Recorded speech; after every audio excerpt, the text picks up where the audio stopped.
Good morning, everybody. Welcome to the Budget Finance Economic Development Committee. It is now 9:15, and apologize for the delay. We had some technical difficulties. My name is Yuki Lei Sugimura, and I'm the chair of the committee. And this meeting is being conducted in accordance with the Sunshine Law. As a reminder, when your name is called, if you're not in the council chambers, please identify by name who, if anyone, is in the room, vehicle, or workspace with you today. Minors do not need to be identified. Good morning, Vice Chair Batangan. Good morning, Chair. Good morning, members. Good morning. Good morning, Member Cook. Good morning, Chair. Good morning, Member Gabe Johnson. Aloha, Chair. Good morning, council members, committee members. There's no testifiers at the Lanai District Office, and I'm here and ready to work. Thank you. Good. Member Paulton, good morning.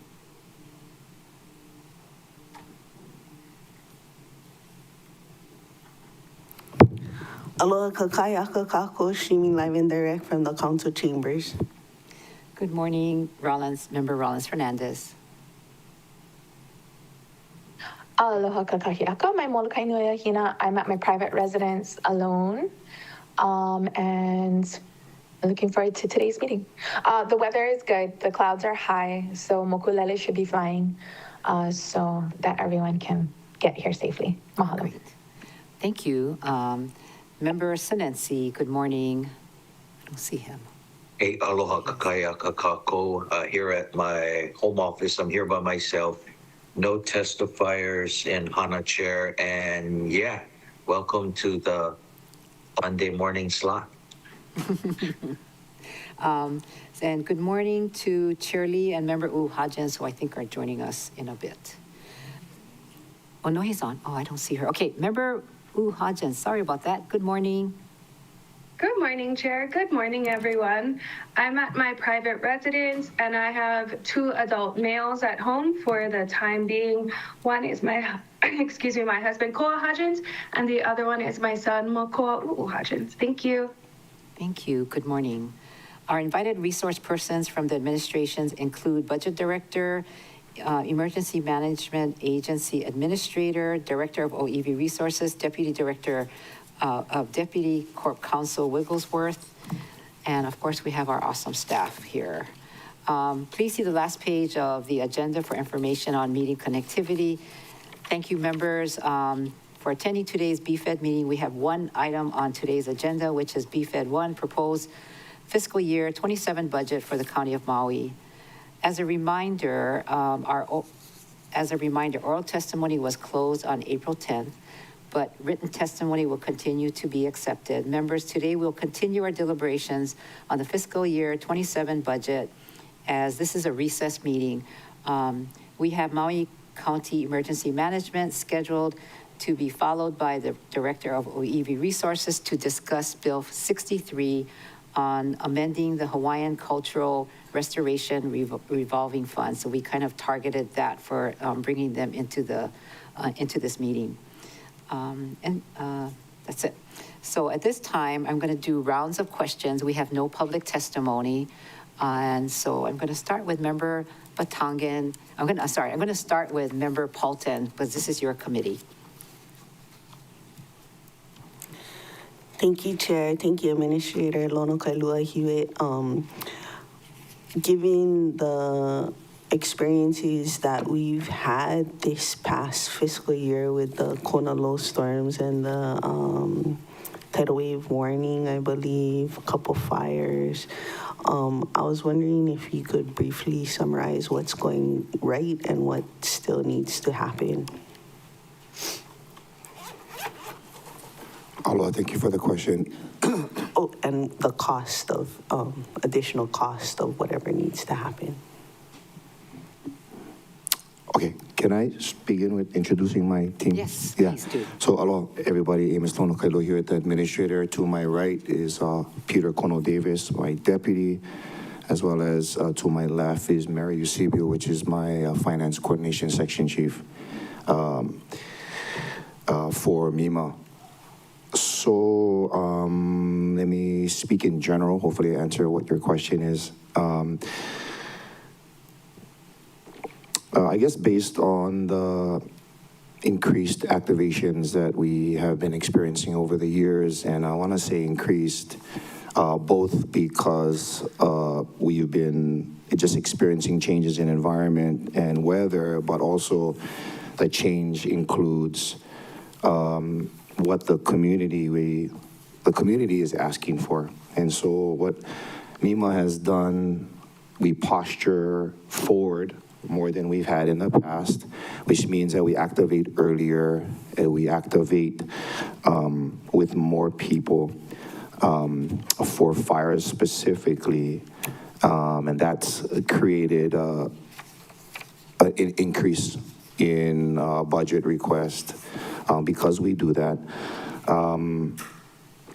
So just in general, just so I can answer your question, there is a expansion of a request for 6 positions. 3 of those positions are also related to, specifically the hazard mitigation section.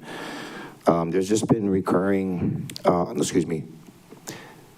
there's been a need to address the wildfire risk, hazardous fuels countywide, and up until this point, there hasn't been a real stable way, consistent way that's been conducted.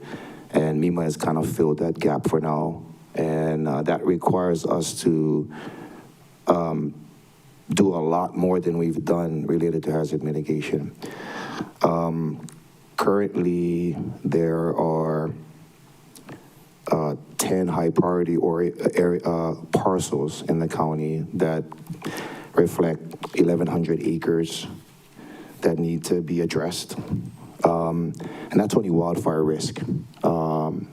We're also requesting a specialist for flood risk. And we know that we've been getting a lot of floods and rains and storms coming to our county, and our flood risk kind of actions have been very reactive from MEMA's standpoint, and not something that has been strategically addressed.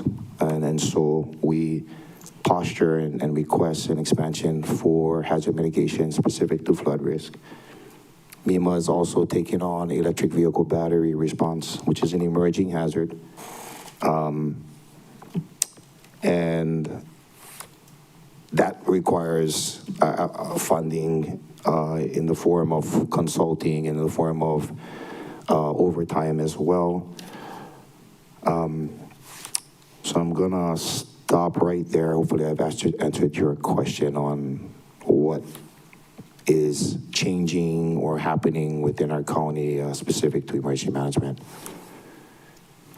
Thank you. And then the 10 parcels that you had referred to, if one of them is north of Cut Mountain,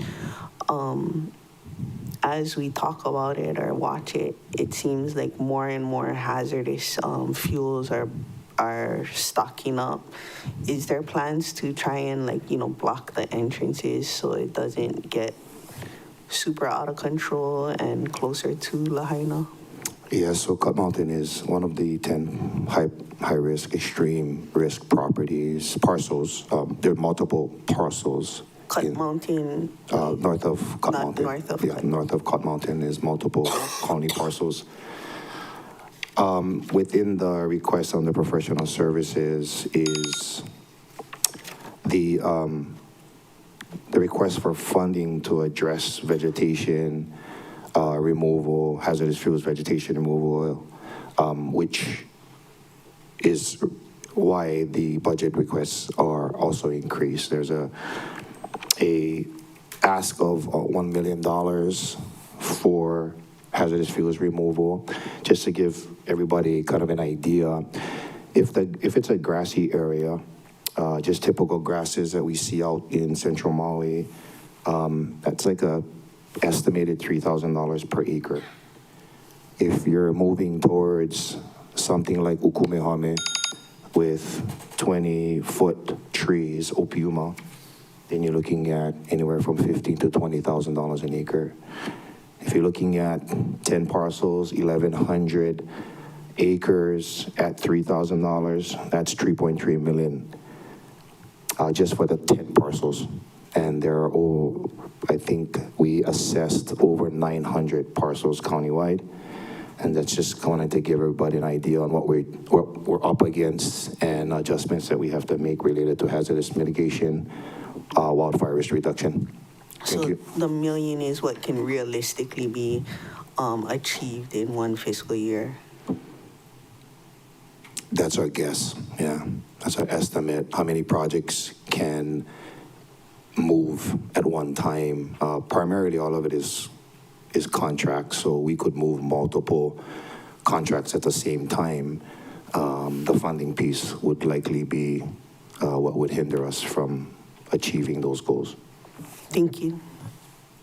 Thank you very much. Next, I'm going to go to Member Johnson, Rollins, Fernandez, Cook, Hodgins.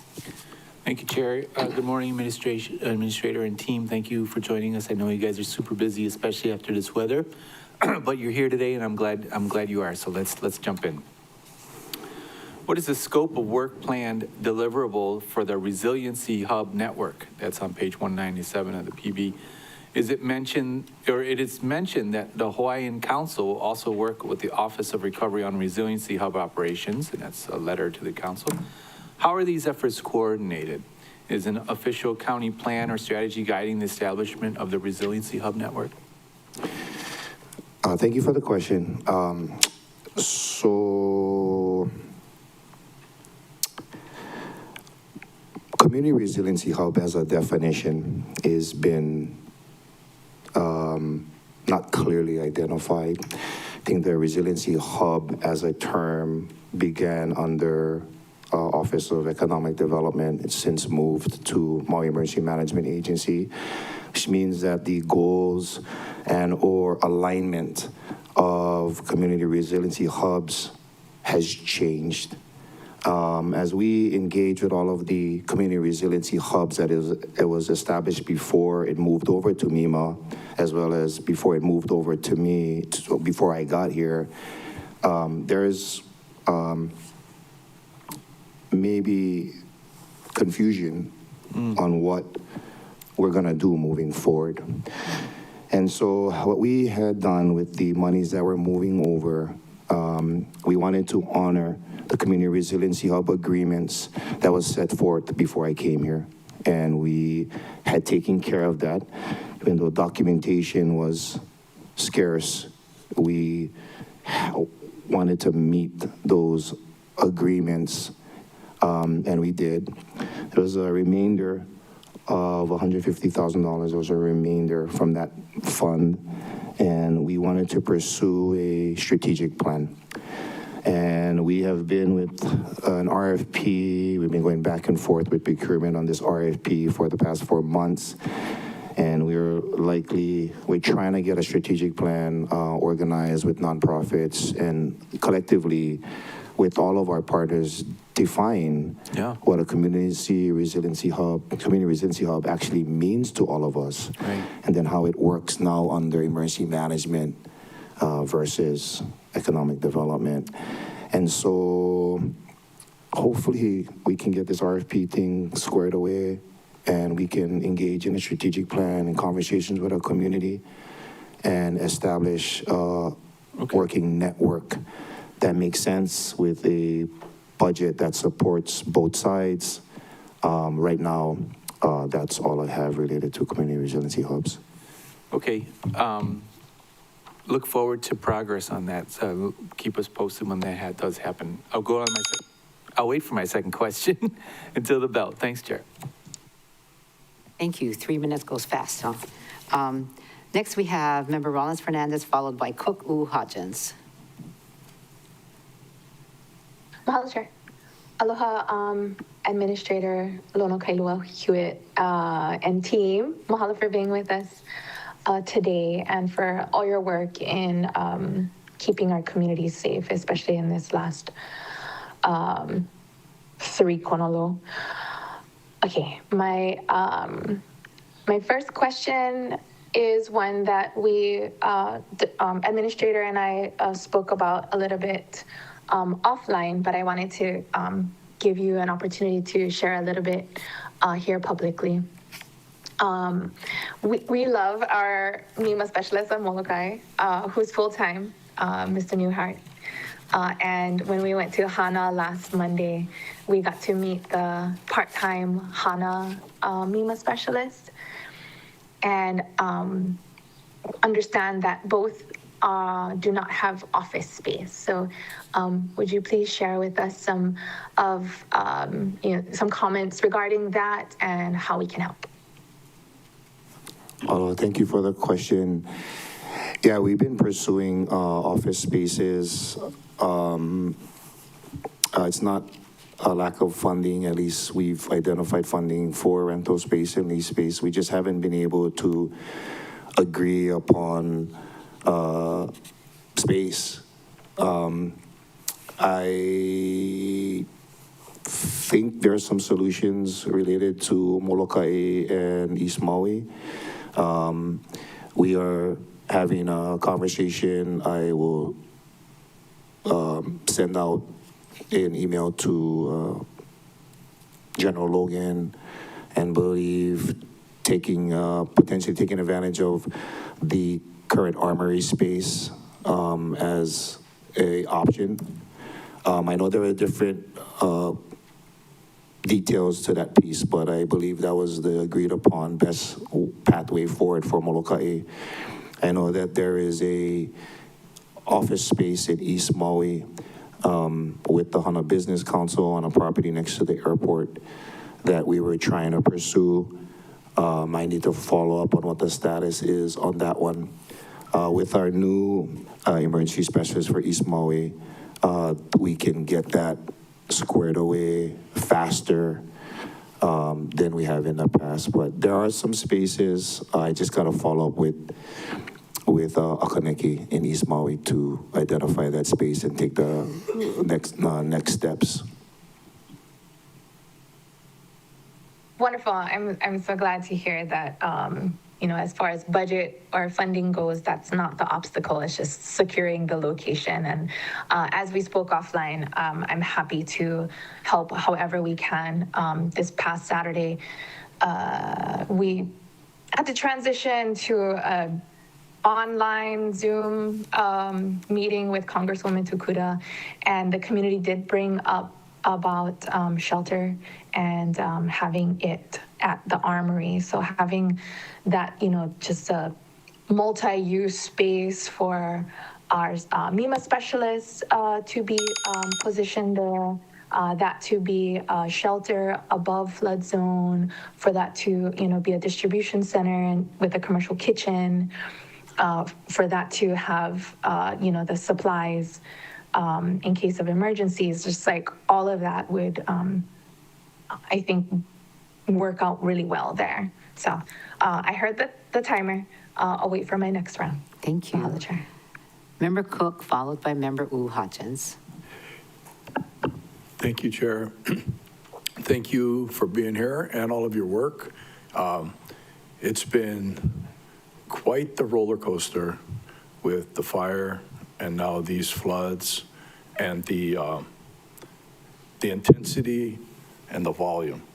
So very complimentary and stoked with your department's doing, pretty much with all the county agencies are doing. I'm concerned, okay, I'd like to get a perspective of how the interaction between MEMA, Office of Recovery, and Public Works. And there's a synergy and an overlap that is necessary and very appropriate.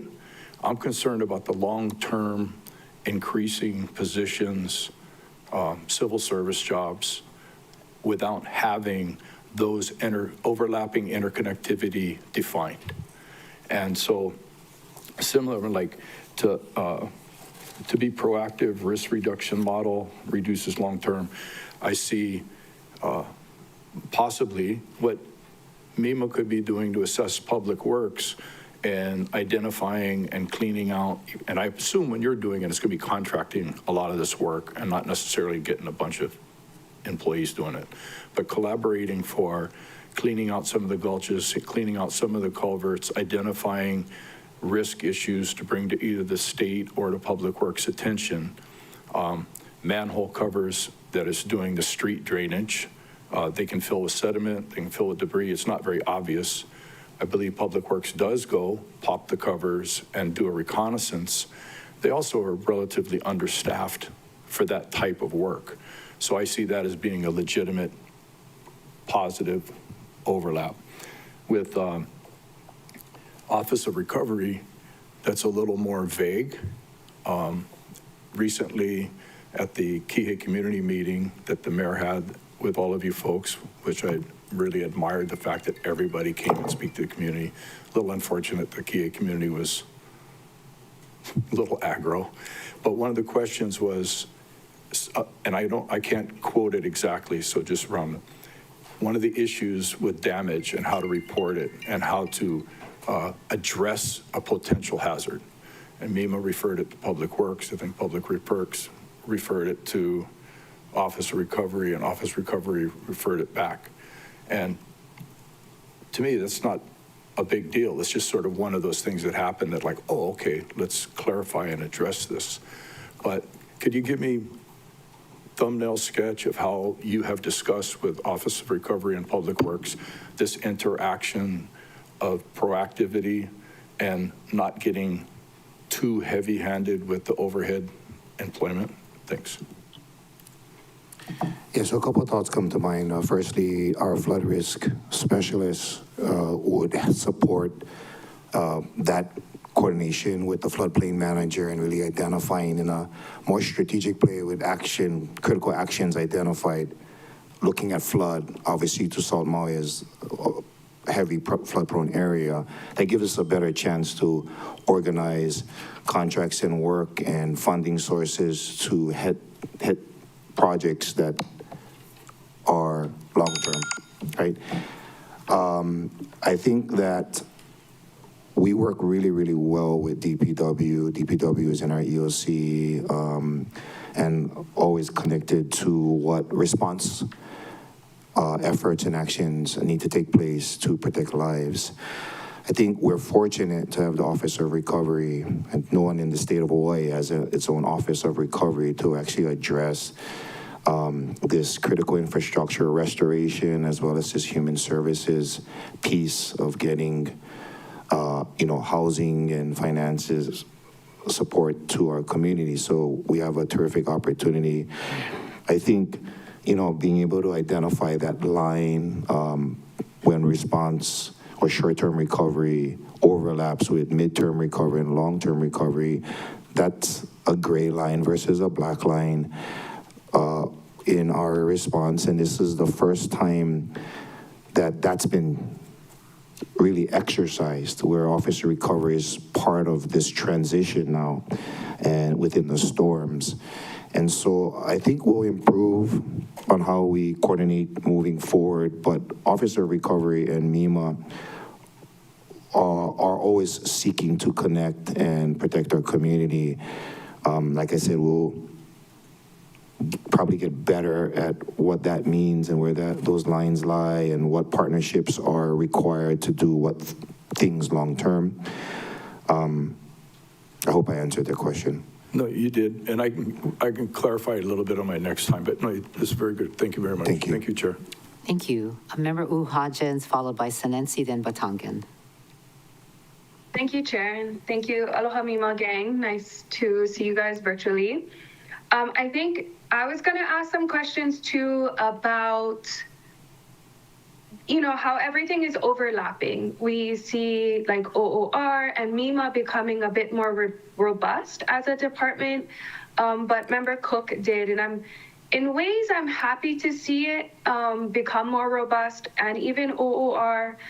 It is unfortunate that we have to, but this is just where we're going right now. We have so many disasters in the last few years. I'm so tired of living through unprecedented times, and I know we all are. So, I would love some precedent to be set.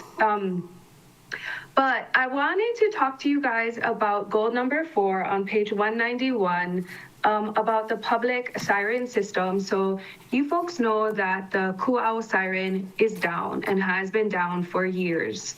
And Haima, we're still waiting with Haima to figure out when the siren is coming on, I want to say they keep quoting us like a year or so.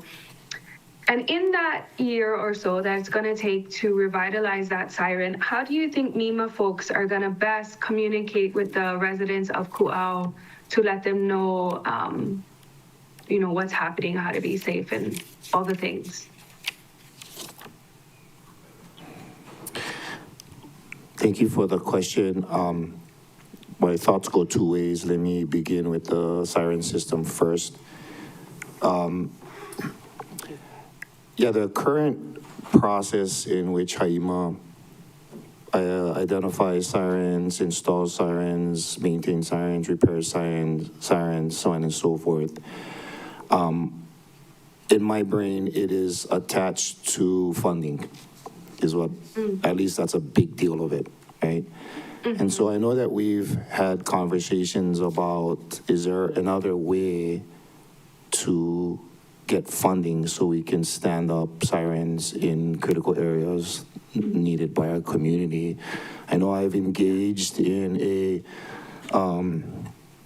Adopt a Siren program initiative where communities could buy their own siren or fund their own siren that goes on the statewide system. That was met with opposition. Okay. And so I am left to follow their current process. From MEMA's side, and this is also in our budget, there's twofold. What we're trying to do is we're trying to establish a radio system that is used by our community. It comes in twofold, the COOS system that police department is proposing, as well as our our portable radios that we're requesting in our budget. And those are caches of radios that we give out to our community pre-storm, or it just stays with the community. And we use our ComNet or community network to communicate via cell phone until, that system is disrupted and we move into our radio system. Okay. I hope that answered your question. It did, thank you. I know considering the proximity between Ku'au and Holomua Road and the hundreds of fires that have been on that road, it is, a really scary situation for them. And we have been communicating with them and how long it's going to take and what they can do in the interim. But I just wanted you folks to say it for, out loud and for the record. I know I heard the bell, Chair, but one real quick request. Can MEMA please send over the list of the 10 parcels that you folks evaluated for fire concern if you haven't already? Absolutely. Thank you. Thank you. We'll do it by today. Thank you. So we got that, right? In writing. Okay, thank you. Member Senensi, Member Batangan to follow. Mahalo, Chair, and aloha, Chief Lono and MEMA staff. I too wanted to express my gratitude for the first Kona low storm in East Maui. As you know, we were out of electricity for about 3 days, and HECO is still kind of putting up some of the power lines. But I think some of the things we learned from that first Kona low was about having enough generators kind of to keep the kupunas, their dialysis machines, those types of things.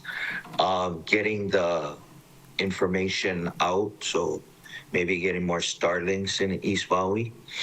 And then, of course, after 3 days, the water pumps, we had to try and get generators out to have run the water pumps. So those are just kind of the things we learned at the first Kona low storm. So mahalo for having Akaneki kind of take the wheel from here on out. One of the other things was, and mahalo for sending all the food supplies after the third day. I think one of the stores has an agreement with Red Cross, so all of their perishable foods they'll give it to Red Cross, and then Red Cross can kind of distribute them at the shelters. Is there any funding that could at least acquire the perishables at some of the stores so that we can access? I mean, we're grateful for sending all the food out, but in the interim, is there something that the department can help with acquiring the perishable foods at the stores?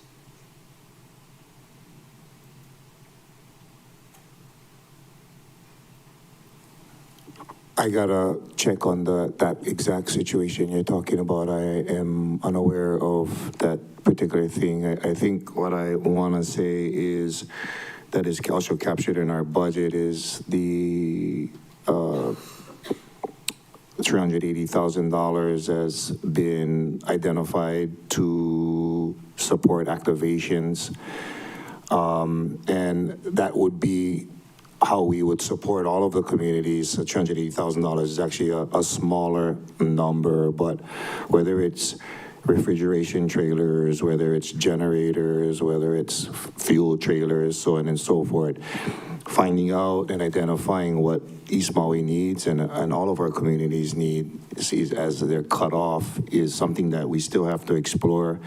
Our staff specialists allow us to get closer and closer to those details.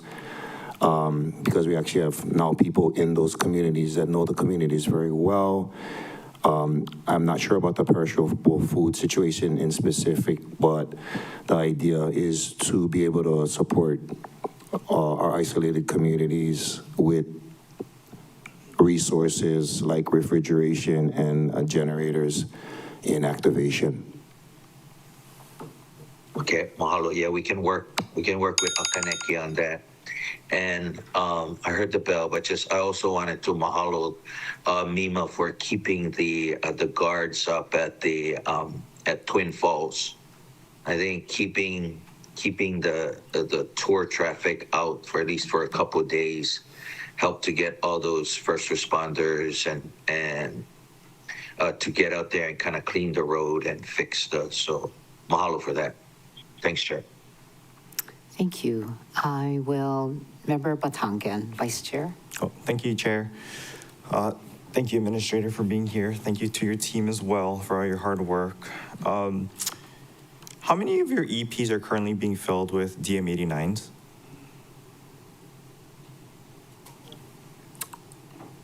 Four.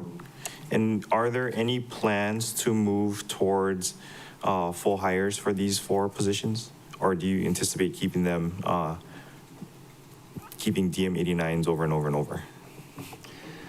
So 2 of the 4 are going to be filled with full-time county positions. The other 2 which includes myself, is undetermined. Okay. Yeah. All right. And then how many of your employees regularly go into the field? So for hazard mitigation, that's a big change that we've made. A lot of us go into the field now. I mean, all of us, our whole team, in Ukumehame and Waiale project, it requires coordination it requires coordination for all of the partners doing various tasks, which includes a management team, which is our MEMA staff that support the partners doing what is necessary to be done. So in the field, hazard mitigation is where we go in the field more so than others. And then in isolated communities, those 3 positions are all field positions. Okay. And the uniform allowances are for individuals, or is this department-wide, like vests or jackets or something that you would give whenever a person needs to go out into the community? Yeah, so the uniforms that you see, the navy blue, that's our official MEMA uniforms. We have broken that into operational and administrative positions, which means that the operations guys get 4 polos, where an administrative position like our finance chief would have 1. Okay. Okay. And then I think I understood what you were explaining to Member Cook on the recovery side, but on the mitigation side, I don't think I'm clear yet on MEMA's role and how it coordinates with different departments and even some community organizations, because I see elsewhere in the budget that there are grants to help with some of these same activities. So I guess I'm just trying to understand what is duplicative in the budget and then what is unique to MEMA. So let's go with Ukumehame as a hazard mitigation project. That one involved cultural site protection. That one involved wetlands, and which is what DLNR. It includes DEM and DPW have responsibilities to different aspects of an encampment clearance, which also brings in human concerns. The police department also have a core program that is part of the notification side of a mitigation project with an encampment. The mayor's office also participates in that. Our outreach specialist also participates in that. MEMA is responsible for the collective coordination of all of those partners. Thank you, Administrator. Thank you, Chair. Thank you. Next we have, is Chair Lee here? No, she's not here yet. So I have a couple of questions. Grateful that there's a presidential disaster declaration that was signed. So that's what we were all waiting for in order to get federal funding. So once this is signed, how does MEMA interact with this? Or do you not? Is it just financial and money flows through that, or are there any specific things that MEMA must do in order to activate the funding? It's primary cost recovery. What happens in different ways, like a presidential declaration would enable a PA program, the public assistance program, which also enable a hazard mitigation program.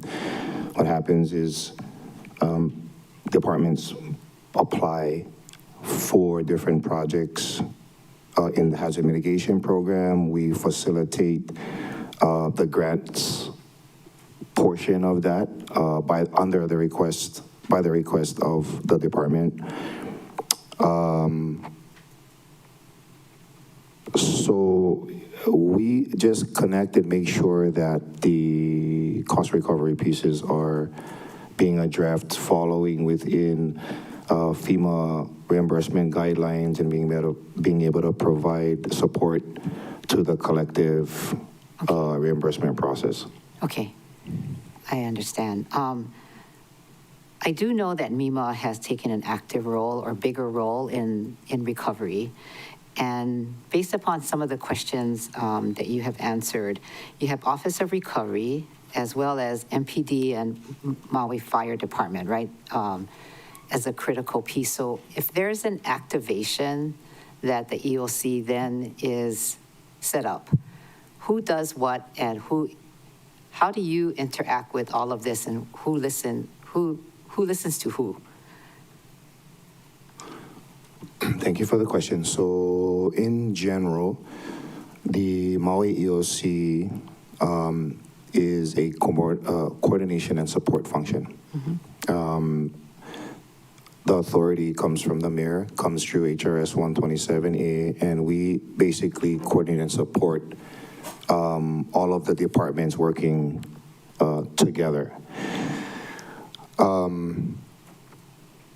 So we don't move resources, command resources, and position resources without our responding agencies weighing in on all of those things. I think that was a common problem in the past where MEMA fulfilled a more command and control function, and that's not the function of emergency management. So police and fire and every department works in coordination with MEMA. All we're doing is aligning those actions and activities to support life-saving measures. I hope that answered your question. Yeah. I'll come back with a second round. All right, Member Paulton. Thank you. Let's 3 minutes again. I think everybody has plenty of questions for this. Thank you, Chair. Thank you, Administrator Lona Kailua Hewitt. Following up on Member Uuhajin's question, for the 10 sites, if you could put estimated dollar amounts for those cleanups. If our priorities are certain sites in certain districts, it's been asked by the administration to give a white paper, but since like 3.3 million is the total and 1 million is being requested, if council members put in money for additional contracts to clean up additional sites, maybe in their district, would you still need a white paper, or you already know because you know? I think we know. Okay, thinking. And then I seen in the program budget, I think we give 55,000 to American Red Cross, and I think that says about operating the shelters. And with the frequent activations, we had other people come in to operate the shelters. How does the money get allocated? Like if other groups, would they receive some of the 55,000, or how does that work? Thank you for that question. So, a couple of thoughts. The first one being that Red Cross is a valued partner, but is in transition. And their capacity to fund or shelter multiple shelters, like they potentially have done in the past, is not the situation right now. I think I might have also seen that they didn't put in an application to get the money. Was that old or new information? I search. That's correct. They did not apply. No. Wow. Could it be available to some of the other groups that stepped in to operate the sites? Would it require like a budget amendment? I guess I could look into that. I definitely don't want to necessarily pull away from that particular funding because they are a valued partner. I would have to look into how else we could provide sheltering. Community resiliency hubs would be a potentiality for that. Our CERT program, as far as volunteers is concerned, is another pathway for that. Currently, what we have been doing is we've been standing up county facilities versus state facilities, and state facilities where Red Cross comes into it. We want to, and sorry, and then one other question, sorry to interrupt. I'd asked, I think, parks, because most of our buildings are being retrofitted to get a Category 3 hurricane, but when Hurricane Lane was Category 5, and they wouldn't recommend putting folks in a rated Category 3 shelter for like a Category 5. I don't think we have a Category 5 shelter. And so what would you do? That's a good question. I mean, when I first got in, we explored Category 5s and wasn't able to find a reasonable pathway of retrofitting to retrofitting or brand new as well, simply because it's super expensive and then the bed spaces are limited. So I have to explore again where we go from 3 to 4 to 5 and what is reasonable across the county, how we achieve that. I think there's some other solutions that may be available, but I mean, because you don't need it until you need it, and then when you need it and you don't have it, then you're in a problem.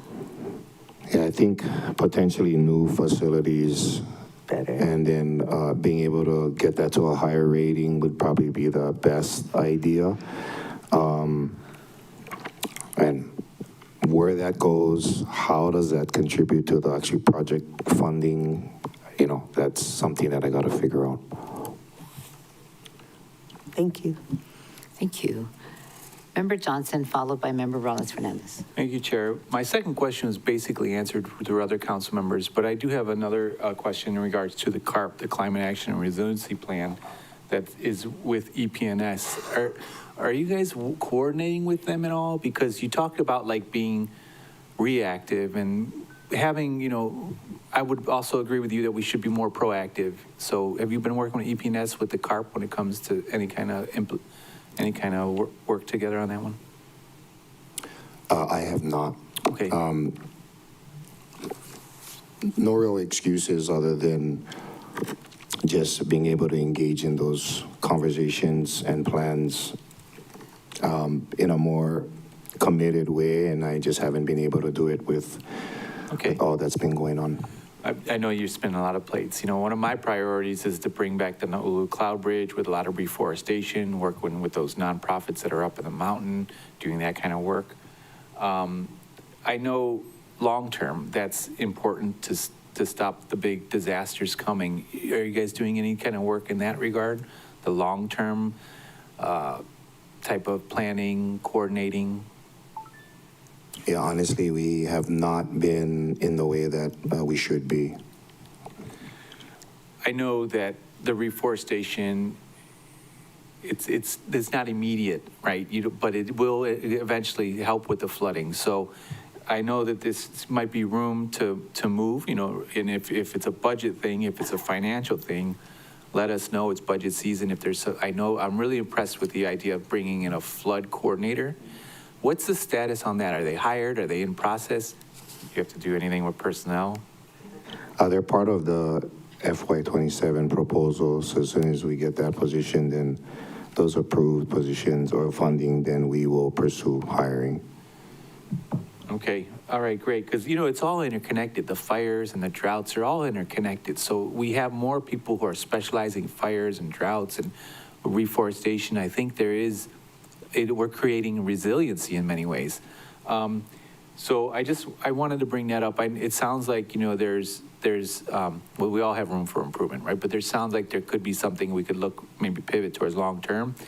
And if there's anything in the budget that you think we could do more, let us know, because I am going to use one of my priorities for the Naulu Cloud Bridge and that reforestation projects. But I'm sure working together, we could probably find more. So anything you guys, you know, feel, let us know. I think this body and the way the community's been talking about just the lived experience of going through one disaster after the next, I don't think you're going to have any pushback when it comes to any kind of budget issues.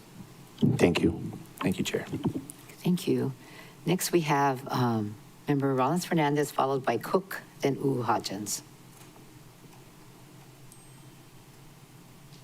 Mahalo, Chair. Okay, Member Cook kind of started asking the other question I had regarding like the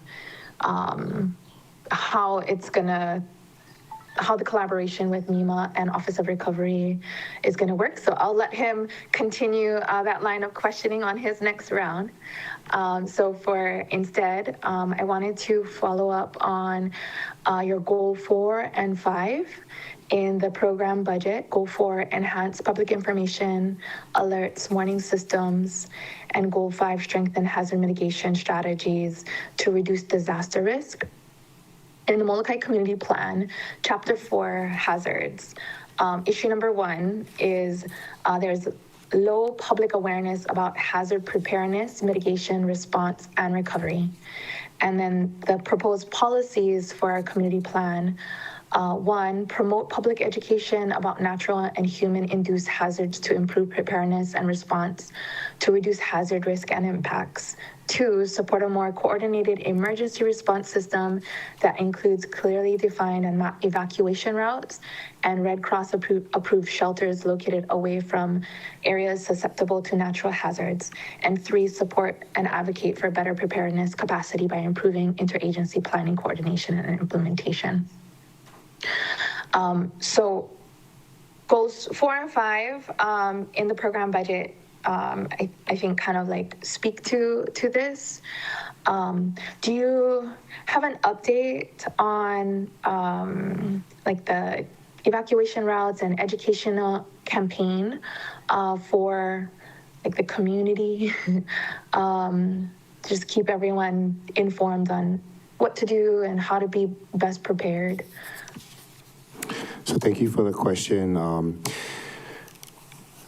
Part of the answer is related to our inability to get our positions staffed for various reasons. I'm happy to say that we have staffed the entire external affairs sections with 3 personnel that allows us to effectively engage in the public education piece. Our public information officer was just hired in March. Part of our strategy more than a year ago was to open up workshops per district, which brings the community in to collectively identify the different threats that exist in each geographic location. Not all threats threaten each geographic location the same.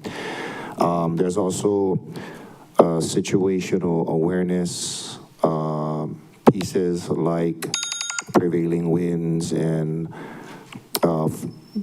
different rivers that flow and the names of those rivers and that education of what that is. And then there's an in that workshop piece, there's really understanding the vulnerability and engaging with the community in that. There's also understanding what the services available are. And in that piece, you're gonna see a gap. And we wanna be able to educate the community on this is a gap that collectively we have to find a way to solve until more long-term solutions can be available to us. So there is a plan into FY27 for this public education campaign that includes district, geographic specific workshops that bring in all those pieces. What I also wanted to say is that what gives us a best chance to bring education and hazard mitigation programs into alignment with response is the isolated community specialists. Without isolated community specialists, I do not know and cannot know what is specific to Molokai. And now that gives us the best chance with Justin in Molokai and really helping us through that. The expansion of the hazard mitigation section also gives us a better chance to identify hazard mitigation projects that can support all of our community, as well as hazard mitigation grants that could fund an ongoing responsible flood program and wildfire risk program. But without these positions, they remain ideas and nobody can hold on to it. So I think we're in a position to do better work for Molokai and for the collective community regarding public education and hazard mitigation. Mahalo, Administrator, for that comprehensive response. And I hope that the salaries and benefits isn't one of the reasons that you're finding it challenging to fill those positions. Yeah, it could be, and we're trying to figure out a way to address that. And then mahalo for bringing up the rivers, because there's been new rivers with this last flood. And so I'm working with Chief Ventura on trying to get cameras up to the places that often flood the roads, making it impassable, specifically our highway, our one highway. And so I don't know if that's something that's been on your radar, but if we wanted to all like work together on that, that would be incredible, especially Kaunkakai River. That one often overflows, and then that cuts off the island. Thank you. Thank you. Next, we have Member Cook, followed by Member U, Hodgins, and Senensi. Thank you, Chair.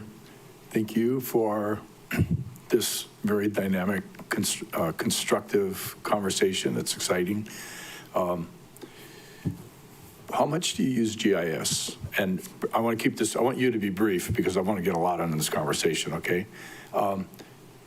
I feel that that's one tool that can be amplified and used more comprehensively. I asked Public Works when they were here, they've done 3,000 feet of sidewalk and they've done this and that. And I said, is there a map and a way that we could see that so the constituents would have a better understanding? And it's like, they don't really have it that up to speed. I think planning has the GIS, but it's not county-wide. I want to also just state, security is a big issue with these things. You can't have every single aspect of water, wastewater, electric, and everything just totally transparent. So you have to have layering of security for who can see it and who can use it. But do you use GIS, and would that technology assist your department and the interface with Public Works and with everybody? Yes, so we have a GIS analyst in MEMA, and that was part of our expansion last year. So yes, GIS is super important to us. Our GIS analyst has been working on a couple of things. One of the things that he's been able to do for us, among a list of things, but one of the things that stands out is being able to create a flood overlay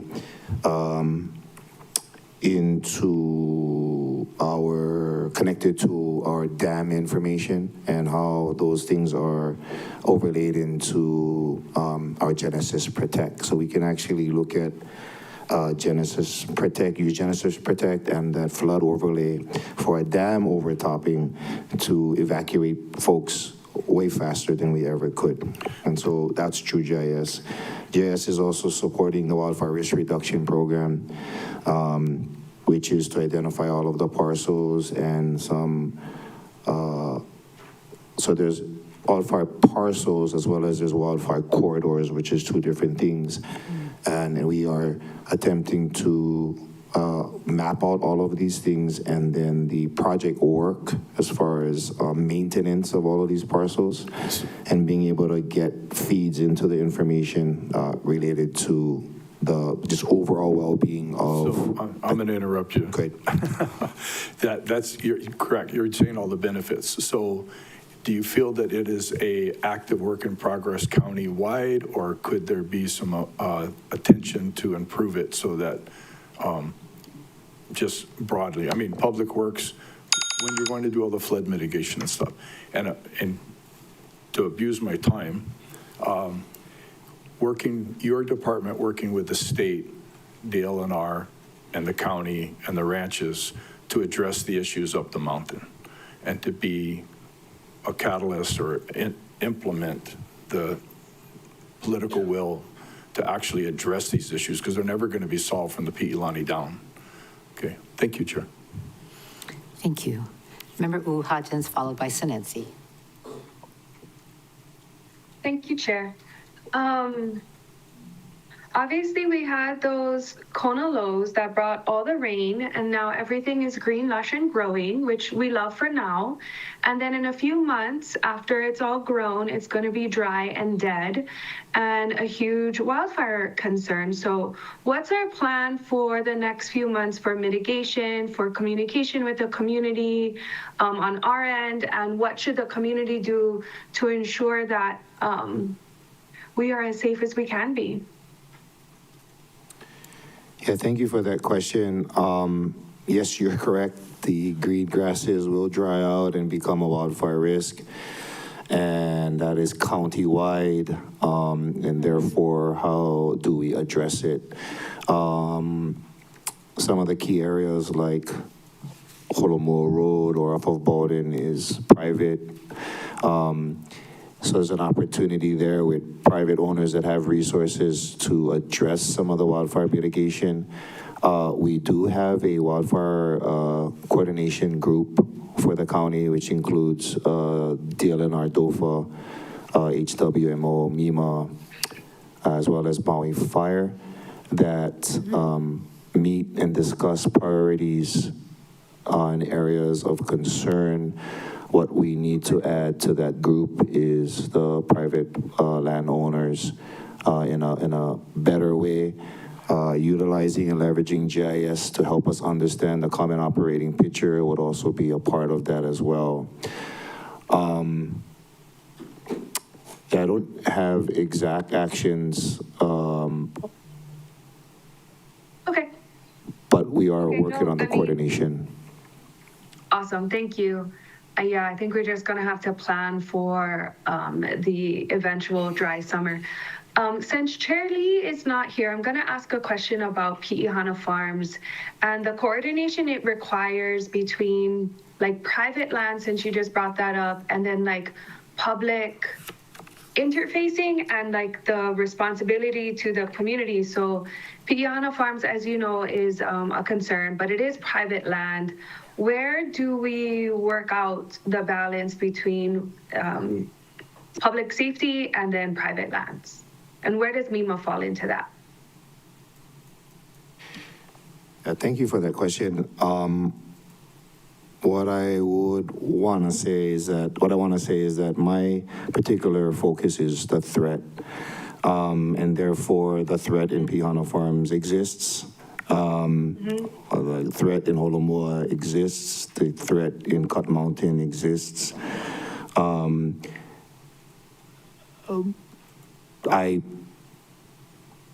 If I had identified funding, then I would take action. I could take action related to clearing up or reducing those risks. I think for my part and for everybody's part, I need to have a comprehensive action plan that involves the 10 priority parcels as well as the 5 high-risk corridors and the pricing that Councilman Tamaro is asking for to effectively take reasonable and responsible actions for all of us. And those things are almost complete. There is a presentation to the mayor as well soon that brings all the pieces together and tries to give us a pathway forward. Thank you for that. We have private lands that are a concern when it comes to mitigation, then we have public lands that are also a concern for safety. But it's interesting finding the balance of what we can and cannot do and the differences between private land and public land. I appreciate your answer. Thank you. Thank you. Next, we have Member Senensi, followed by Member Batangan. Hello, Chair. Chief Kiani or Member Rollins Fernandez talked about some new streams that are occurring and on Molokai, and we're seeing the significant damage up at the Ao stream. When we're addressing streams, Kahavai, does the department have to go through Seaworm if we're conducting any type of stream removal, those types of things, or having to write permits to access the freshwater streams?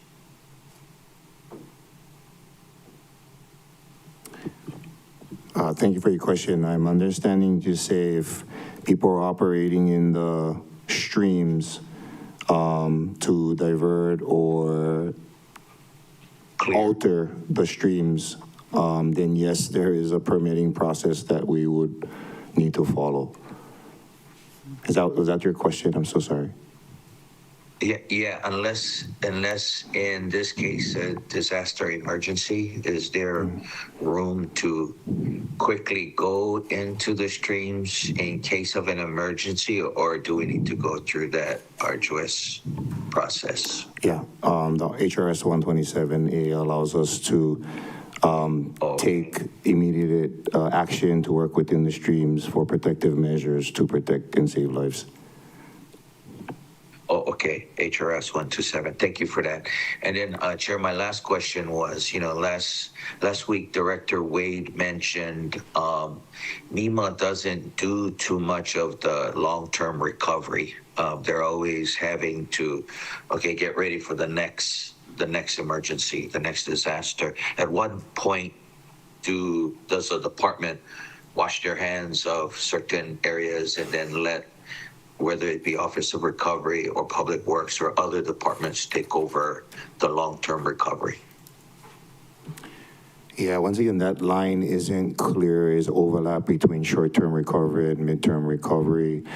For this particular Kona 1 and Kona 2, we're still engaged in recovery. One of the critical actions that MEMA takes place or participates or leads is the damage assessment piece. And once the joint preliminary damage assessment is done with HAIMA and FEMA, that's a critical milestone within the recovery piece where draws some kind of line when it starts to turn over more of a recovery. But like I said, it does overlap. I think the more important thing is that MEMA and Office of Recovery work together to find the best time to transition and not leave any gap in service to our community.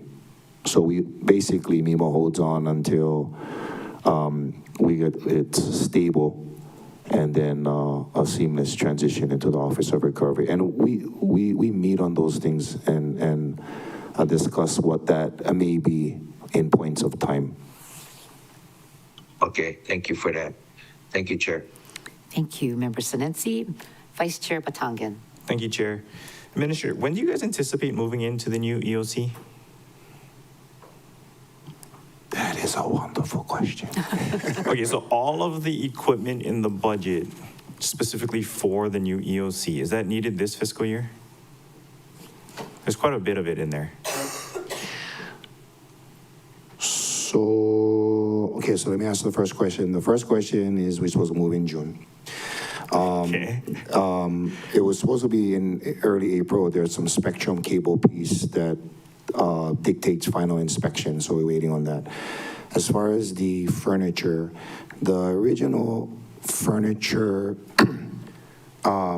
we had to increase that because the original layout of the EOC was built for 12, and now we attempting to move to 31. So a lot of our officers had a change order in furniture. All the furnitures in the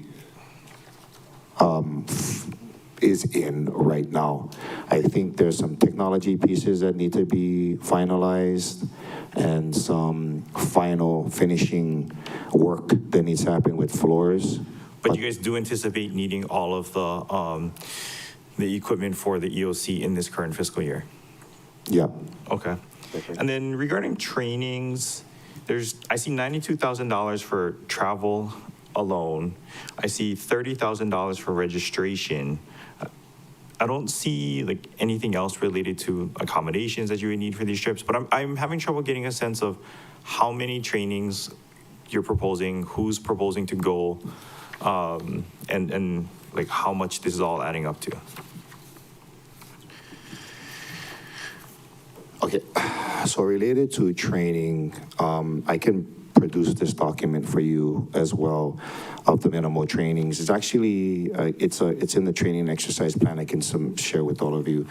But the idea is 31 persons being able to train at a minimum training requirements to just sit in the EOC. And then there are opportunities for lower level positions to also TA, temporarily assign up to section chief positions. And then there's that opportunity as well. Okay. Would it be possible for us to get a breakdown of what you're proposing for your staff? Sure. Thank you. That's all I have, Chair. That's all? Okay, very good. So I just, one of the problems that we're having are electric batteries, or cars with electric batteries are not being towed. And I noticed that you have 70,000 EV battery response specialized consulting services to address incidents involving electric vehicle batteries, including fire suppression, support safety, protocols, and technical expertise. So I'm wondering if you are working with DEM to figure out how we can solve this electric battery concern. Yeah, thank you for the answer. And the answer involves us working with DPW, DEM, Fire, DOH, and MEMA actively engage in any kind of electric vehicle battery response. We just had an incident the other day with 10 electric vehicles, batteries left on the side of the road across Walgreens. That really just requires specifically trained persons to address them. And then there's the concern of transportation, there's a concern of storage, there's a concern of deconstruction, and then disposal. So currently, MEMA falls in as a second responder, meaning that the fire department responds, they call DOH calls MEMA, and fire calls MEMA, and we take care of the transportation and storage until the battery can be deconstructed and disposed of. So there were 10 batteries left on the side of the road, but none of the cars, right? It was just the batteries? Loose batteries on the side of the road, all electric vehicle. And so in that case, what is the solution for, or do we have a solution for electric vehicle batteries that we can dispose of them? Yeah, so any kind of batteries, obviously not loose like that, they're considered DDR batteries, which means that they have the potential to cause harm to the public within thermal runaway or through a fire producing toxic gases. There is an end-of-life program that we are supporting DEM and DPW to develop and stand up. So there is an end-of-life program. There is a model. We did it in Ukumehame as a temporary facility. We deconstructed 30,000 pounds of electric vehicle batteries. They were deconstructed and approved for disposal, transportation, and disposable. So there is a method and a process for the county right now.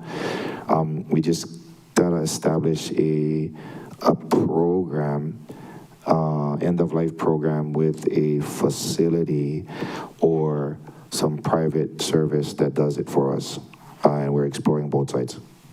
That's great, end of life. So that means DM is now hauling away electric vehicles and taking it to for disposal. There is a solution. Well, there is a pathway. Yep. Okay, so we're working on it though, right? Yes. It's still not done. Yep. Thank you very much for that EV battery response answer. Members, another round. Member Paulton. 2 minutes. Thank you. I did see the 6 expansion positions. I think 2 have 8 months funding, 3 have 10 months, and 1 has 12 months. And I think the answer said 3 of them require a reorganization.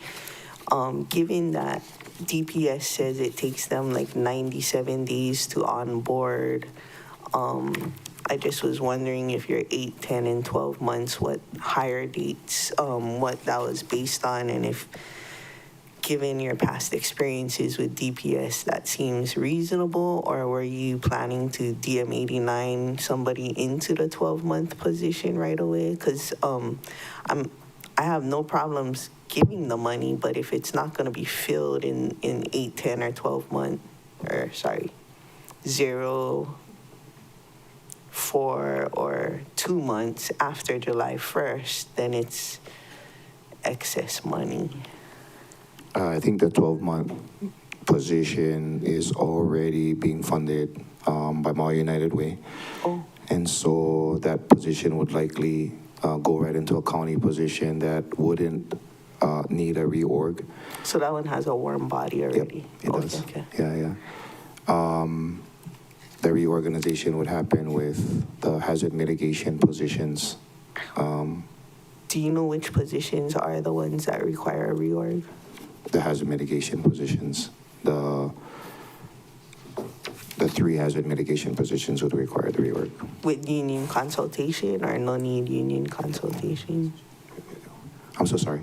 Oh, do the reorg positions require union consultation? I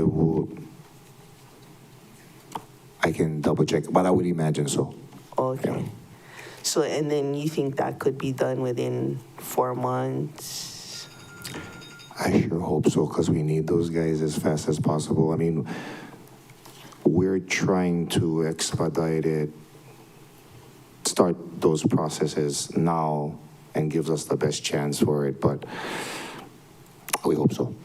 Can you fill a not created position with a DM89, or it has to be created before you can fill it with a DM89? To my knowledge, we can't fill with the DM89. Even though you didn't formally create it with DPS? Oh, I gotta check up on that, I'm not sure. Okay. Is it okay to send that in writing as well? Yeah. Okay. You got that? Yeah, okay. Because they have money and they can put somebody in there even if DPS didn't create it yet or what. I see Member Batangan has his hand up. Okay. Oh, sorry. Thank you, Chair. Administrator, can I ask about the adoption of, I think it's pronounced Genesis project? Are there any estimates on the number of users Maui County has versus the number of mobile devices? Is penetration in the app, I don't know, like 5, 10, 15, I don't know, like what percentage of, Yeah, is there an so adoption? I would estimate based on our MEMA alerts. So Genesis Protect currently doesn't have the ability to tell me how many users. And we're working on getting that number. Based on the MEMA alerts, most recent number, which is somewhere close to 30,000 subscribers, which is still a low number, but we've made progress from when we started to what we have now. So I cannot tell you what the Genesis Protect number is, but I'm gonna guess that it's similar to our MEMA alerts number. Okay, thank you, Chair. Thank you. Anybody else have questions for Member Cook? Thank you. So I read your outline of the challenges with DPS, and this seems to resonate throughout all the departments. I think hopefully your department is going to be one that can be, I don't want to say tip of the spear because I don't want to sound adversarial, but the wedge to basically to get DPS to basically be enabling the departments to do hiring instead of being a dysfunctional filter to being able to hire. You outlined it really well as far as like the criteria for your department, a college education and, administrative skills, the minimum requirements aren't applicable to it. And then to be able to, and the departments, I'm making a statement. I'm not asking you a question. The departments are the most experienced and appropriate to basically be saying, this is the function we need this employee to do, to perform. So anyway, keep it up. Hopefully all do. I'm supportive of DPS. I really want them to be successful. I want them to basically be able to not constantly be under stress because people are dissatisfied with not being able to get employees. But it really is a critical, pivotal part of every single department to be able to get the employees we need. So thank you for what you're working on. I think is really the best example I've seen to date of really clarifying this is what we need, this is what's approved, okay, how are we gonna fix it? Thank you for all your work. Okay, anybody else have round 3 questions? I don't see any.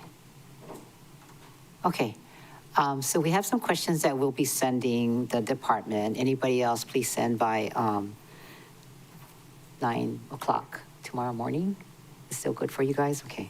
And I guess I want to just add that we appreciate all the work that you're doing. I think you've been filtering in and helping with land management concerns and in my community that I've seen you help through disaster, and even the talks that you've given to the Kula Community Association. Appreciate that a lot, going kind of over and beyond. All right, so if there's no other questions, I'm gonna recess the meeting, take a break, and then come back to then talk with OEV resources. So it's now 10:34, 10:45. We'll come back.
Welcome back to the Budget Finance Economic Development Committee.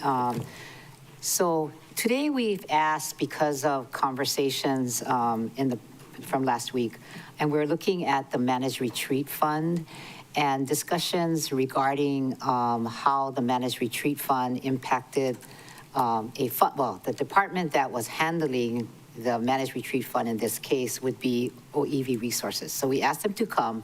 It's in Chair. relationship. Yes. The Department of Management handles the Managed Retreat Fund. Are you talking about the sorry. Hawaiian Cultural Restoration? Hawaiian Cultural Revolving Fund? Restoration, yeah. Oh, okay. Hawaiian Cultural Restoration Fund, sorry. So therefore, so I don't have my summaries. You guys have the summaries? That sheet. So this impacts Bill 63, which is a bill for an ordinance amending section 3.38.010 and 3.38.020 Maui County Code on renaming the Hawaiian Cultural Restoration Revolving Fund and using the funds to expand the rural Lahaina complex area. So it is relationship to this and the use of the funds. So I think, Member Paulton, you want to take over in terms of a first question. We'll do 3 minutes per round. Thank you, Chair. The last 2 times we amended this fund, the first one was to include Pakala, and then the other time was to have the administration of the fund to go from Parks and Recreation to Department of OEV. And I think Department of Parks and Recreation to Department of OEV was done during budget, and adding Pakala was in committee. And so this looks to be a department proposed bill, because I don't think one of us proposed it. And some of my questions were, I think Friends of Moku'ula originally created this fund, and has the Lahaina community been outreached to about it? And not clear on the overall direction of how it will go. I understand it's to include spending for all of the Lahaina Royal Complex area, but the revenue generation of the fund is from the parking lot, and there's nobody managing or no revenue coming in from the parking lot at this time. And I had even heard from some folks that that parking lot is not really appropriate continuing forward. So I asked for clarification because I don't see the vision of how we're going. Like, is the idea that we're gonna expend all the money of the fund and then just go to general fund, which I don't have a problem with. I just wanna know what direction, what the vision, how we're gonna go forward.